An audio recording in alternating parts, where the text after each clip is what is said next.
Am I the jerk for dropping out of my sister-in-law's wedding party because I didn't want to cover up my tattoos?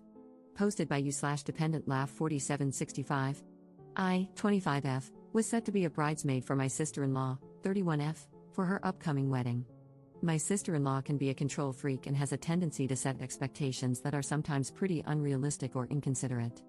As you would imagine, this applied to what she requested of her bridesmaids for her wedding. I know people have differing opinions when it comes to bridesmaids' dresses, but I'm someone who believes that the bride should have the final say since it is her day, especially if the bridesmaids' dresses are being paid for. However, regardless of who is paying, I also think brides should be mindful that if they want everyone to wear the exact same dress, it would be respectful to check if everyone is comfortable with certain styles, especially if there are people in the group who prefer to dress more modestly. In this specific situation, all the bridesmaids had to pay for their dresses, which I obviously didn't mind.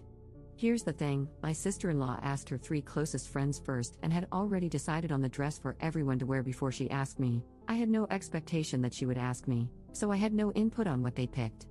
For context, I dressed pretty modestly, especially at church, and this is a church wedding. The dress they picked out was pushing my personal comfort level.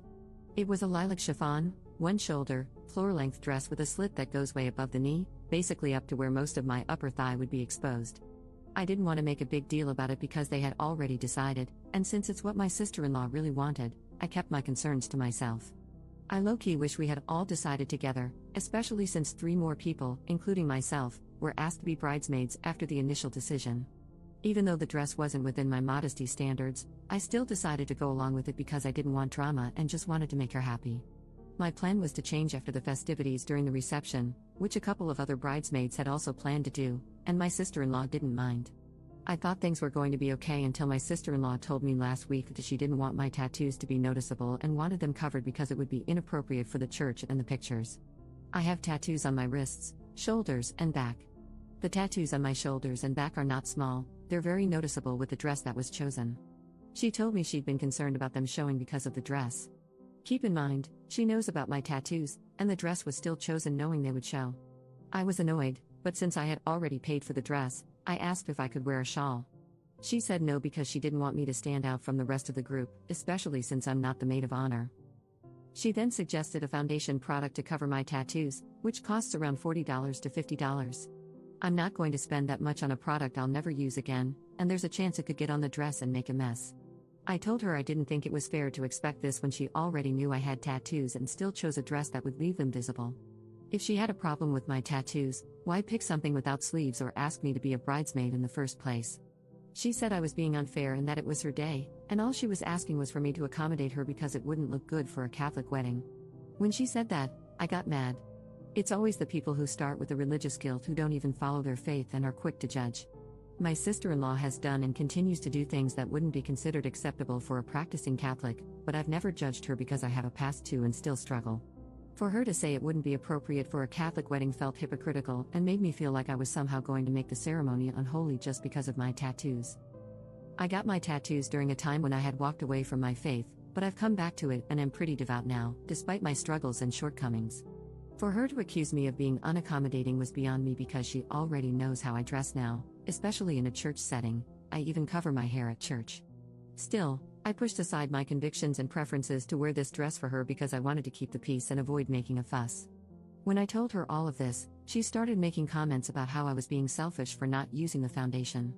Then she proceeded to say the dress looks trashy on me anyway because of my body. I'm on the curvy side and, unfortunately, have a large chest, so certain styles emphasize my chest and make me look bigger. That's just how the dress fits me. I'm not trying to brag, in fact, I personally don't like it. That's why I'm mindful of how I dress, but it's not like I can control how this particular dress looks on me. This is also why I prefer to dress more modestly. I ended the conversation by telling her that if this was going to continue to be an issue, I didn't want to trouble her further and thought it would be best if she chose someone else as a bridesmaid. I feel bad for stepping down, but her wedding is still 5 months away, and I think it's better if I'm no longer part of the bridal party. Am I in the wrong here? Edit. Just to clarify something, in response to some comments that wasn't mentioned in this post earlier, this sister-in-law is my husband's sister. None of my brothers are married. Trust me, I would have responded to her a little differently if that were the case, but since she is my husband's blood, it's his job to put her in check, which he already did.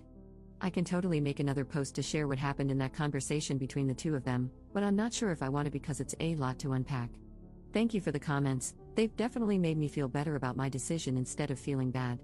Update 2 days later.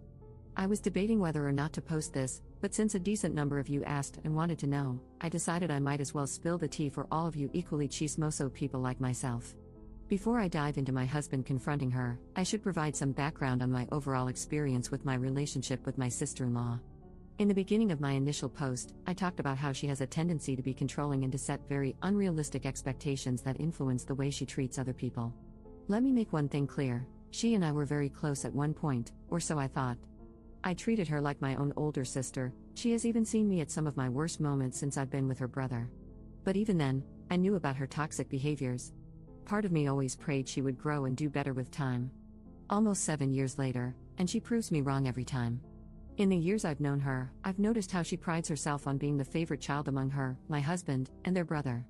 I didn't grow up with my half-siblings and was very much an only child, so I never really understood the dynamics between siblings or the competitiveness for parental approval and praise. To be honest, my husband and his brother don't really take any of it to heart or see anything as a competition, but their sister definitely does. At any given opportunity, she finds a way to make remarks about how she is the favorite and which of them is the least favored. At first, I saw it as joking and typical sibling banter, but as time went on, it started to irritate me. It especially doesn't help that I notice my in-laws don't even realize they play favorites and enable her behavior. For example, if my sister-in-law makes an out-of-pocket remark or comment at family gatherings, you know, the kind of comment that would earn you a smack if you said it to the wrong person, they never say anything to her. But heaven forbid my husband or his brother make a joke about something, then they get worked up. It's clear that because they don't treat all the siblings equally, she really does think she can act however she wants. I won't go into detail, but she has done things in the past that only prove that as long as things are going in her favor regarding her parents' approval, they are very religious. For context, she has no problem outing or screwing over her brothers. My husband has kept a lot of her dirty secrets, and in a moment of vulnerability, when he trusted her, she turned around and told my in-laws everything so she could look like the older sibling who cares enough to tell their parents what's going on with him, even though she has done far worse that would infuriate my in-laws. You might be asking, why not say anything to them as payback? My husband and I are the type of people who don't believe stooping to her level would achieve anything. Plus, they're not my secrets to tell, that's between her and God and whether or not she ever comes clean to her parents. Overall, that alone really changed my husband's view of his sister because it showed how selfish she is. Of course, he felt betrayed, even though this specific incident happened almost 6 years ago. He forgave her, but he never forgot. Since then, and over the time I've been with my husband, everything she says and does just doesn't go unnoticed. I know some of you may ask why we let it drag on, and, well, it's because if she is ever confronted for something she did wrong, she always finds ways to make herself the victim and get the whole family involved. It's like talking to a wall of nonsense and excuses. We've just learned to set boundaries, especially when it comes to family functions at this point.